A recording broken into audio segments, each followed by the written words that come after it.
Flat উপহার নিয়ে ব্যাপক চাপের মুখে থাকা যুক্তরাজ্যের সিটি মিনিস্টার টিউলিপ সিদ্দিকী পদত্যাগ করেছেন। তার স্থলে নতুন অর্থনীতি বিষয়ক মিনিস্টার হিসেবে লেবার পার্টির এমপি এমা রেনল্ডসকে নিয়োগ দিয়েছেন দেশটির প্রধানমন্ত্রী কিয়ার স্টারমার। গত বছরের জাতীয় নির্বাচনে নির্বাচিত হন ৪৭ বছর বয়সী এমা রেনল্ডস।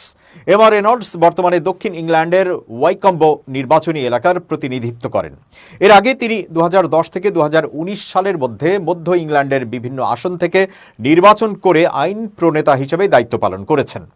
সম্প্রতি টিউলিপ সিদ্দিকের বিরুদ্ধে বিভিন্ন অর্থনৈতিক অসঙ্গতির অভিযোগ উঠেছে।